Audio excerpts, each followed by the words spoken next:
Shalom. Ada haleluya jemaat yang dikasihi Tuhan. Selamat pagi, selamat hari Minggu. Kita akan mendengarkan firman Tuhan pada hari Minggu yang cerah ini. Kiranya kasih dan kemurahan Tuhan terus ada di dalam kehidupan keluarga demi keluarga, di rumah kalian masing-masing. Ini adalah satu pertanda bahwa ibadah yang sejati adalah ibadah di mana kita mempersiapkan tubuh, jiwa, dan roh kita secara pribadi dan juga keluarga kita. Mari ibu bapak, saudara-saudariku yang terkasih, kita mau dengar firman Tuhan yang memberi kekuatan bagi kita saat ini. Apapun yang engkau alami, biarlah semuanya boleh mendatangkan kebaikan bagi kemuliaan nama Tuhan. Judul firman Allah pada saat pagi hari ini adalah tegar di masa sukar. Kita akan baca firman Allah bersama-sama. Bapak ibu saudaraku baca di rumah dalam Habakuk 3 ayat 17 sampai 19. Sekalipun pohon ara tidak berbunga, pohon anggur tidak berbuah, hasil pohon zaitun mengecewakan, sekalipun ladang-ladang tidak menghasilkan bahan makanan, kambing domba terhalau dari kurungan, dan tidak ada lembu sapi dalam kandang. Namun aku akan bersorak-sorai di dalam Tuhan, beria-ria di dalam Allah yang menyelamatkan aku. Allah Tuhanku, itulah kekuatanku yang membuat kakiku seperti kaki rusa. Ia membiarkan aku berjejak di bukit-bukitku. Ibu bapak saudaraku yang kasih Tuhan, di mana Nabi Habakuk ketika menghadapi peperangan yang sangat sulit, di mana orang-orang yang sebangsanya, orang-orang Israel tidak bisa lagi mendapatkan apa yang baik dari apa yang mereka kerjakan. Semuanya hancur, semuanya tidak ada, semuanya tidak bisa diandalkan.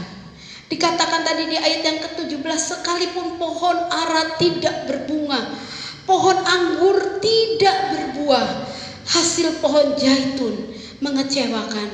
Bapak ibu yang kasih Tuhan, pohon ara itu satu buah yang baik, satu buah yang manis pada zaman itu, di mana pohon ara ini bisa menjadi satu buahnya itu menjadi satu makanan yang membuat orang-orang pada zaman itu menjadi kuat.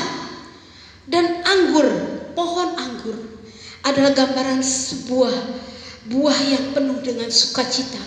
Karena orang-orang zaman dahulu membawa pohon anggur itu ketika berbuah, mereka membawa buahnya kepada tempat pemerasan.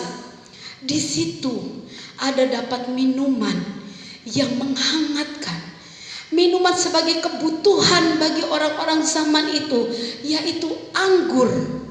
Tetapi anggur pun tidak berbuah. Yang ketiga ada satu pohon lagi, yaitu pohon zaitun. Dikatakan pohon zaitun itu mengecewakan. Karena apa? Pohon zaitun itu, bapak ibu saudaraku, itu diambil buahnya dan diperas, diambil minyaknya.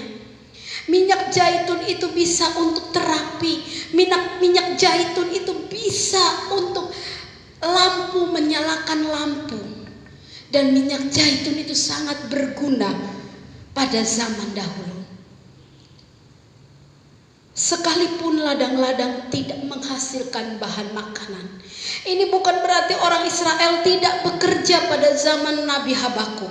Bukan berarti zaman itu orang-orang malas ke ladang. Tetapi ketika mereka menanam, hasilnya diambil oleh musuh mereka. Dan dikatakan lagi, kambing domba terhalau dari kurungan, dan tidak ada lembu sapi dalam kandang. Bahan makanan tidak dihasilkan di ladang. Kambing domba yaitu ternak mereka, di mana begitu harta mereka yang terutama adalah kambing domba, yaitu lembu dan sapi mereka. sebagai bahan persembahan di hadapan Tuhan, sebagai bahan makanan mereka. Tetapi semua itu dirampas dan tidak ada yang tertinggal sekalipun. Tetapi Habakuk dengan keyakinannya sebagai seorang imam, sebagai seorang nabi, ia berkata, dia bertindak, bangsa Israel, aku akan bersorak-sorai dalam nama Tuhan, beria-ria dalam Allah yang menyelamatkan aku, Allah Tuhanku, kekuatanku. Ia yang membuat kakiku seperti kaki rusa dan membiarkan aku berjejak di bukit-bukitku. Ketika malapetaka datang, ketika kerugian datang, ketika segala sesuatu yang buruk terjadi dalam kehidupan kita, ingat, hati kita harus tertuju kepada Allah. Kita harus berusaha bersukacita di hadapan Tuhan. Muliakanlah Tuhan, sebab di dalam Dia ada kekuatan yang luar biasa. Kita bisa bersukacita, kekuatan kita bisa pulih. Karena apa? Hati kita menjadi hati yang penuh dengan ucapan syukur, walau sekeliling tidak memungkinkan untuk kita mengucap syukur. Allah memberikan kekuatan kepada kaki kita supaya kita seperti rusa berjejak di bukit-bukit, artinya di tanah di mana kita berada.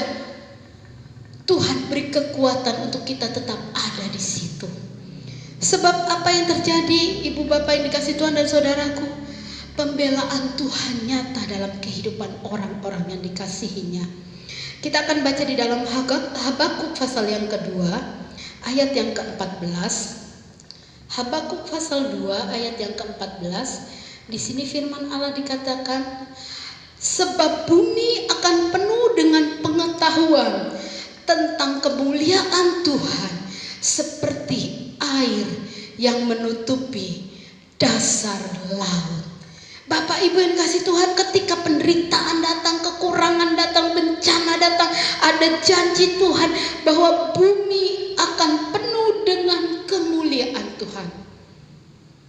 Penderitaan itu sementara, tetapi kemuliaan Tuhan yang di atasnya akan menutupi setiap penderitaan kita, akan menutupi setiap kekurangan kita, akan menutupi setiap sakit penyakit kita. Dikatakan seperti air menutup dasar lautan, dan tidak ada satupun orang yang tahu dasar lautan, karena itu adalah satu rahasia yang begitu dalam.